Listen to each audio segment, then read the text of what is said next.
Yes, just Vani. one rejoinder to the last thread of thought on prettiness, I thought is just something that, for example, in the film industry, it's very, it's sort of normal to say, show me your pretty face.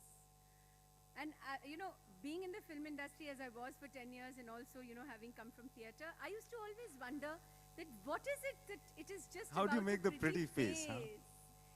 Well, I think... Pretty face. Well, I have done theatre with you. I think it wasn't just about a pretty face.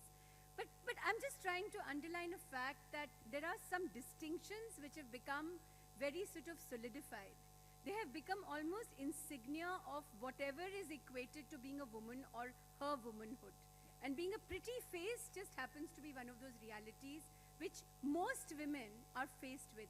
And I think that is again that distinction which we need to make, whether it is the agender, as Monica said. There's a big movement on right now in the West saying we are agender, and men and women are coming out and saying we are agender.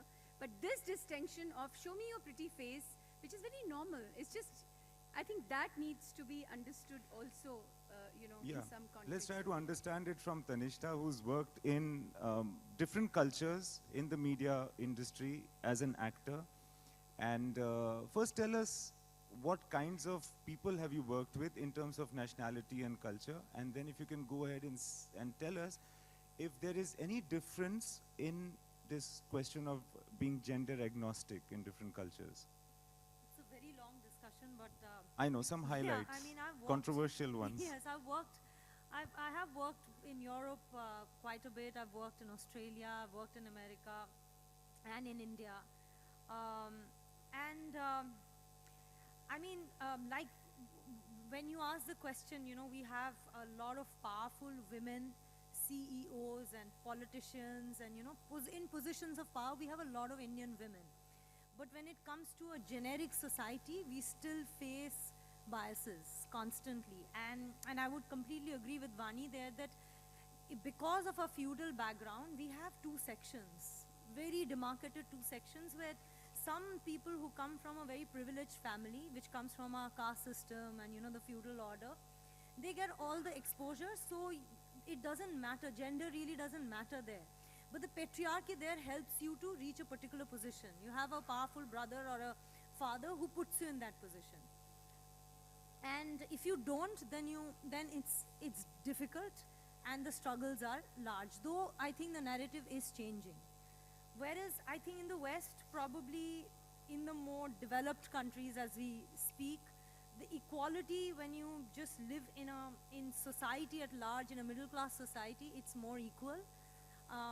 But those like really high positions, it's tough. We were promoting a film called Parched, which is about women and sexuality. And we had a screening in one of the most gender equal societies and countries of the world in Sweden, in Stockholm. And even in Stockholm, women came to us and said that we identified with these stories, which is about domestic violence, which is about subjugation of desire in women, about how a prostitute deals with age. It's the same narrative. So I think the narrative in that sense doesn't change. Like I was just speaking to Shona like inside, I was in a panel in Telluride a few years back where we were discussing why Hollywood is so underrepresented as far as women are concerned. And though there are many powerful producers in Hollywood, there are very few directors who are women. And even the powerful producers are unable to bring forward those stories which women want to tell. So there's clearly like a control in terms of, how the narrative would go.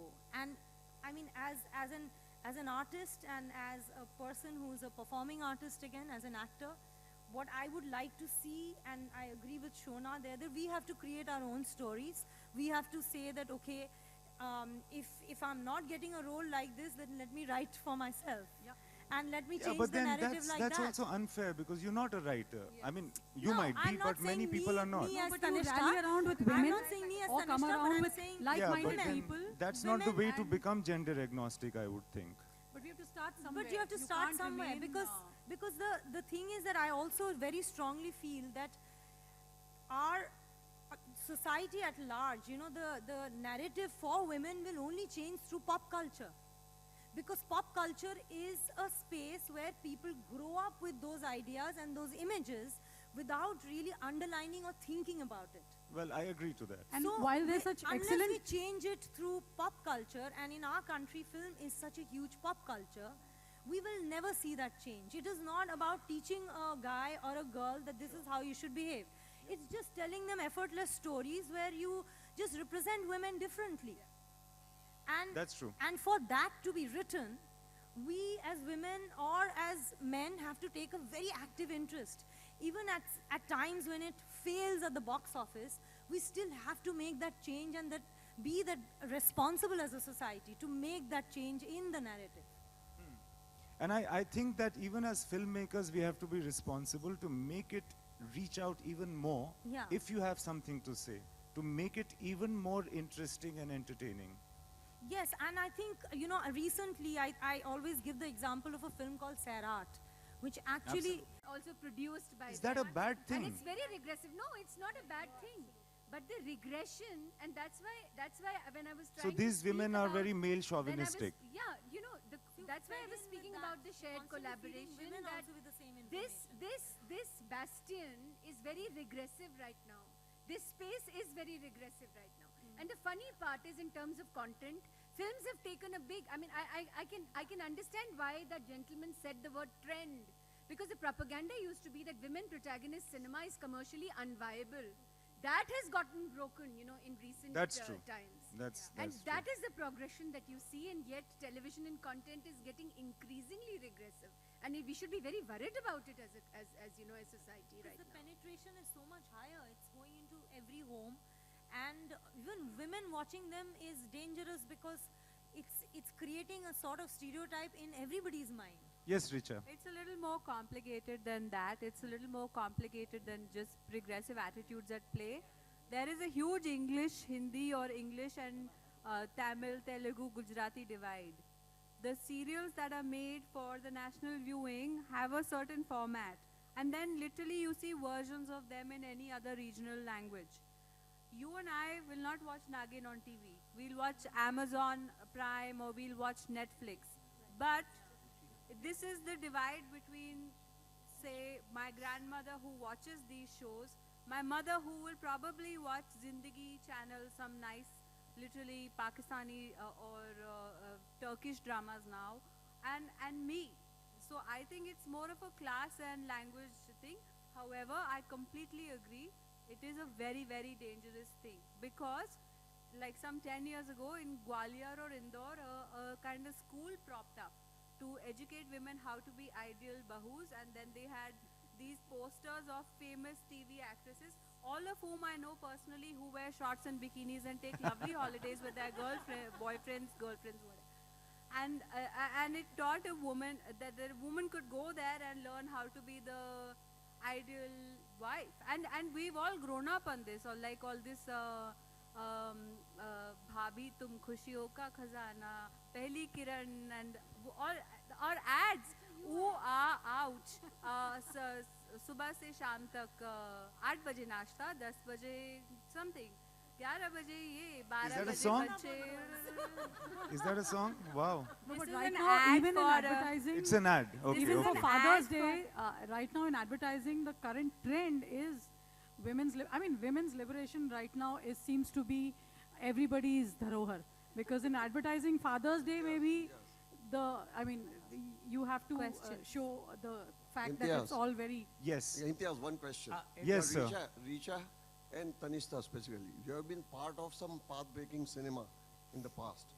Do you think today on this platform, there are still some stories, untold stories, which needs to be told, and you need to be part of it as such? Sir, how we'll tell all stories in 40 minutes? No, not 40 minutes. Maybe there are some strong subjects here you feel could make a difference when we are talking about women at large. See, we are talking about breaking the glass ceiling, but practically everyone is staying in There are ample number of stories that need to be told, and there are those stories. I've recently finished a film which is a period piece, which is the life of the first practicing woman doctor of India. And when I did her biography, actually today, as Ajit is saying, if I'm talking about positivity, when I look at her life, who was born in 1864 and she lived till 1955, and the kind of struggles that she went through to become the first practicing female doctor of India, to the life that I have, I think, yes, we have made progress. I So would love to that's- see a So Gauhar let's- Jan. I sorry. don't know if anybody has heard of Gauhar Jan. Richa has got She, yeah, I mean, we have, but, well, she was the first recording artist of India. She was a superstar. तब तो billboards और वो TV नहीं होता था. But on the Matchbox के cover में उनका मुंह रहता था. And she was like a queen in her own day. But I just need to connect the dots here and tell you that at the turn of the century, you had a Gauhar Jan, who was a female superstar.